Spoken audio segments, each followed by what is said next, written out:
And welcome back to the Business Spotlight. I'm Patrick Dewar. My guest today, Jeff Pickering, PickeringCPA.com, DFW area CPA with a master's in taxation. Jeff and I have a long history. We've done radio together on a terrestrial radio station here at KLIF in the DFW area.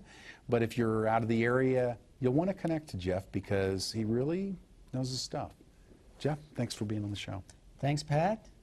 It's nice to be here. It's my first experience doing this kind of thing, and it's different than the radio. Yeah, we don't have to hide our voice. We can actually talk normal, huh? That's right, but we do have to dress up.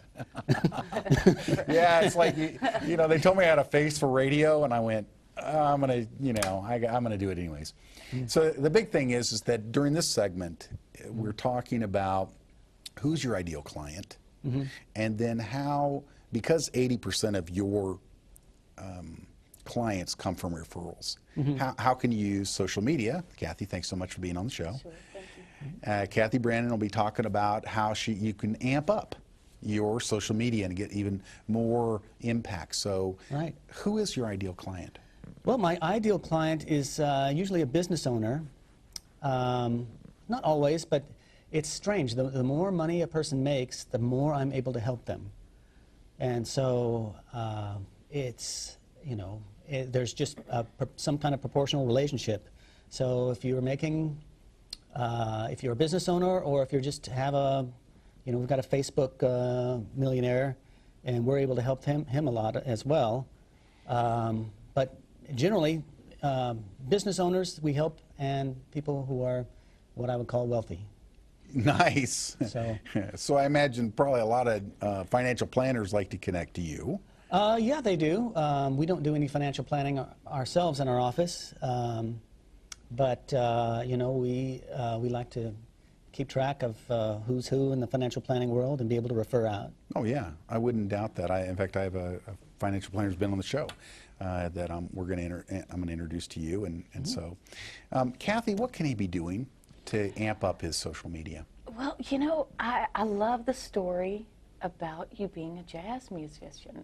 Social media it can be really complex for people, especially for CPAs. And you're absolutely right. CPAs are a bit of a late adopter. That's us. Yeah. You guys want to, wait and let everybody else kind of test stuff out. It's not a bad way to be.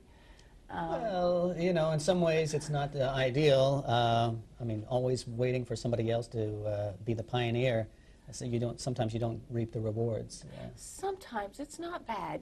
Industries out there that are not CPAs, that's their job, is to be the frontier. So I like CPAs being a little bit more stable, so no problem there. Okay. Now what you can do is, because you have such a stellar reputation, because your clients are being cited as companies that grow, there are two things that I found that you can do immediately, like as soon as you get back to your office. Okay. And you can actually have your staff do it. It's not something that you have to do. There's one for your staff and one for you. All right. The thing for your staff, we'll talk about that first, is your old radio shows. You can get those transcribed, and you can immediately take those radio shows, get those transcribed, and that's immediately blog articles that you can push right out to your social media.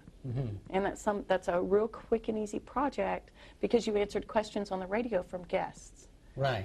That is solving problems. We talked about that earlier. That's solving problems like people want, like consumers want. They want to go to your blog, they want to see your social media, they want you to solve problems.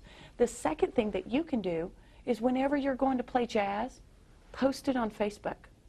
Yeah, I should. Let us know where you're going, because should do that. We want to know the artistic side of our CPA. That makes you even more delicious. Well, thank you. It's as I said before, it's something that actually I think helps me in my tax world. I don't know. Maybe it's the way of looking at something or being able to approach something in a different way. I think so. I know a lot of technical folks that also have an artistic side, and it's the same thing. It really helps them come back into such a structured environment and maybe have a new look at it. So you're probably an even better CPA because you have this artistic side of you. Okay, well, let's tell that to my wife so she get to play more. Yay! There you go. Tell her it's marketing for my business. I have to go play. Well, If there were, is there one or two little tips that you could throw out to try to make sure that the business owners are really tackling right now? Well, we just had this fiscal cliff stuff, and right now you need to, this stuff wasn't actually signed until I think January 1st in the wee hours of the morning. So, we've been dealing with two sets of rules. We need to take a look back at what you've done and see if any of the things you've done actually come into play with these new sets of rules.